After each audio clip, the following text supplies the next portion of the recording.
Shalom saudara yang dikasih dalam Tuhan. Puji Tuhan, sukacita bagi saya dapat menyapa setiap umat Tuhan dimanapun Bapak Ibu Saudara berada melalui program Bible and Coffee. Saudara yang dikasih dalam Tuhan, hari ini kita akan sama-sama kembali merenungkan firman Tuhan. Dan saya berdoa sehingga program Bible and Coffee ini boleh menjadi berkat buat banyak orang untuk tetap terus setia ikut Tuhan, untuk tetap terus melatih diri, memulai hari merenungkan firman Tuhan. Karena kita percaya dunia di mana kita hidup bukanlah dunia yang mudah untuk kita jalani. Alkitab jelas mencatat bahwa di hari-hari akhir akan datang banyak masa yang sukar. Itu sebabnya kalau kita tidak tinggal dalam firman dan kita tidak merenungkan firman Tuhan, akan susah untuk kita menjalani hari-hari hidup ini. Karena itu melalui program ini saya ajak setiap kita, ayo luangkan waktu, ajak keluarga kita, ajak kerabat kita, ajak kenalan kita untuk memulai hari bersama-sama dengan firman Tuhan. Karena itu bantu bagikan renungan singkat ini saudara dikasih dalam Tuhan, karena saya percaya apa yang memberkati kita juga dapat memberkati banyak orang ya. Puji Tuhan. Mari kita berdoa, kita datang sama Tuhan. Bapa, dalam nama Yesus kami mengucap syukur buat setiap anugerah, setiap kemurahan Tuhan, dalam setiap kasih setia Tuhan yang kami syukuri ada selalu dalam hidup kami. Kami berterima kasih karena itu kami rindu untuk memulai hari kami dengan firman-Mu, karena kami percaya langit dan bumi akan berlalu, tetapi firman Tuhan tinggal tetap. Firman-Mu yang membersihkan hidup kami sehingga semakin hari kami semakin berkenan kepada Tuhan. Dan firman-Mu yang menuntun kami dengan terang-Mu yang ajaib, menerangi setiap langkah dan jalan hidup kami. Bersabdalah atas kami, di dalam nama Yesus Kristus Tuhan kami berdoa. Haleluya. Amin, amin. Puji Tuhan. Nah saudara yang dikasih dalam Tuhan, di dalam Kejadian pasal yang ke-14, Kejadian pasal ke-14 ayat yang ke-23, Abraham bilang begini kepada Raja Negeri Sodom, karena pada saat itu Abraham membantu ponakannya Lot karena ditangkap pada saat itu.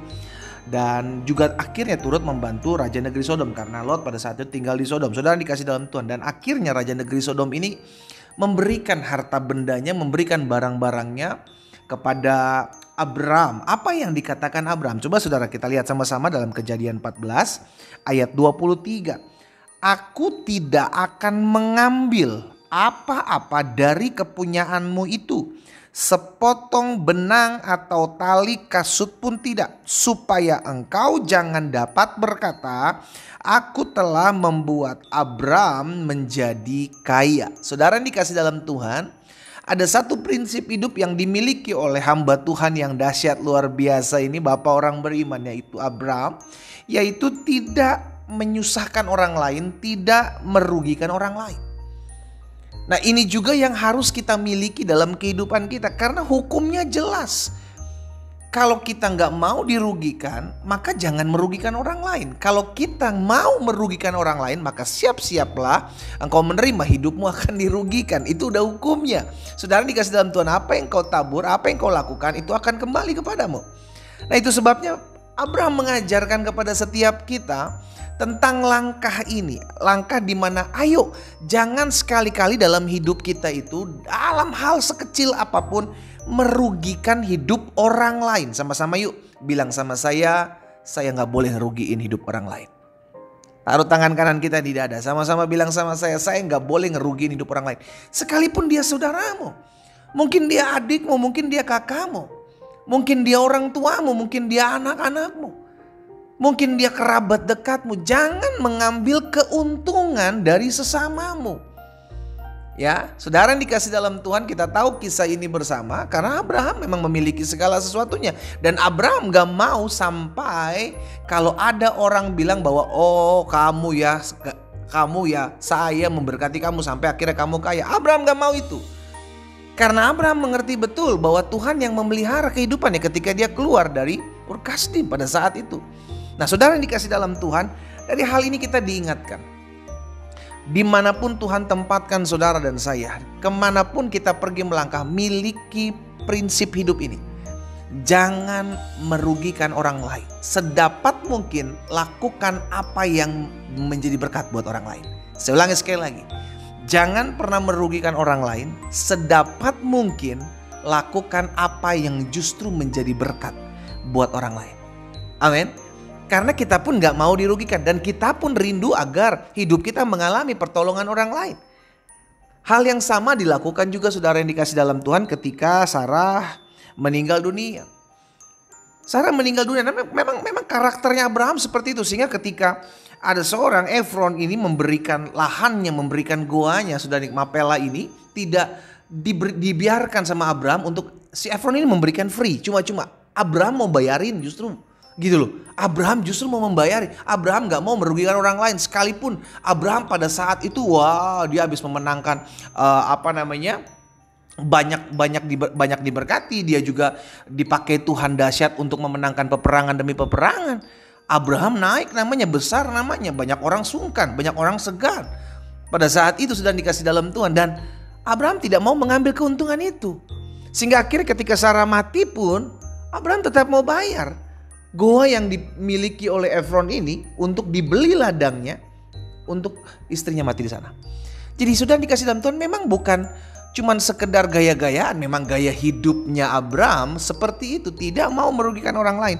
Yuk sama-sama yuk kita belajar melatih diri dimanapun kita ditempatkan Tuhan. Hal-hal sepele, hal-hal kecil, jangan sampai gini. Kita mulai hidup kita mikirin kalau saya lakukan ini kira-kira ini ngerugiin orang lain gak sih? Kalau saya buat ini kira-kira orang lain ini diuntungkan atau orang lain dirugikan. Jangan justru sebalik, ya gak apa-apa lah bodo amat orang lain rugi. Yang penting saya untung. Wah jahat saudara. Itu jahat. Itu sama aja kita sedang hidup dalam keegoisan, kedagingan diri kita sendiri. Dan itu yang tidak diajarkan oleh Yesus. Yesus mengajar kasihilah musuhmu. Lakukan apa yang baik buat semua orang. Kita latih diri kita. Kita mulai biasakan hidup kita untuk jangan pernah merugikan orang lain. Mulai dari mulut kita, mulai dari perkataan kita, mulai dari sikap kita, tingkah laku kita. Jangan pernah merugikan orang lain. Karena hukumnya jelas, apa yang kau buat akan kau tuai. Kalau kau tidak mau dirugikan maka jangan pernah merugikan orang lain. Kita berdoa, kita datang sama Tuhan. Bapa dalam nama Tuhan Yesus, terima kasih. Hari ini kami diingatkan firman Tuhan, kami belajar dari Bapa orang beriman, Abraham, yang hidupnya tidak pernah mau merugikan orang lain. Tuhan tolong kami, biar setiap kami anak-anak Tuhan menyadari inilah kerinduan kami, bahwa kami dipanggil untuk menjadi berkat, bukan untuk menyusahkan orang lain, bukan untuk merugikan hidup orang lain. Kami terpanggil untuk berguna, kami terpanggil untuk berfungsi, kami terpanggil untuk menjadi berkat, perpanjangan tangan Tuhan dimanapun Tuhan tempatkan kami berada. Hamba berdoa biar setiap kami umat-Mu yang hari ini mendengarkan firman Tuhan, kami diingatkan, kami diteguhkan, kami disadarkan. Mulai hari ini Tuhan tolong kami sehingga kami tidak gampang mudah untuk merugikan hidup orang lain. Karena kami tahu apa yang kami tabur itu yang kami tuai, apa yang kami lakukan buat orang lain itu akan kembali kepada kami. Hamba berdoa buat umat Tuhan dimanapun mereka berada, kalau ada yang sakit, hamba lepaskan berkat dari tempat ini dalam nama Yesus. Bilur-bilur-Mu menyembuhkan mereka, sebab disampaikan firman, disembuhkan setiap mereka. Bahkan mereka yang hari-hari sedang takut, mereka yang hari-hari sedang khawatir, mereka yang hari-hari sedang bimbang hidupnya, mereka yang hari-hari sedang tertekan. Hamba berdoa dalam nama Yesus, Engkaulah Tuhan yang memberikan kekuatan pengharapan bagi kami. Tatkala kami mendengarkan firman-Mu, timbul iman. Dan iman itu yang memampukan kami untuk berjalan maju di tengah-tengah badai. Terima kasih Bapa yang baik. Dalam nama Yesus Kristus Tuhan kami berdoa. Haleluya. Amin. Kita nikmati kopi kita saudara. Haleluya. Tuhan baik. Yuk sama-sama kita melatih diri kita untuk hidup jadi berkat. Jangan pernah merugikan orang lain. Dimanapun kita berada, apapun yang kita lakukan, jangan pernah merugikan hidup orang lain. Tuhan Yesus memberkati kita.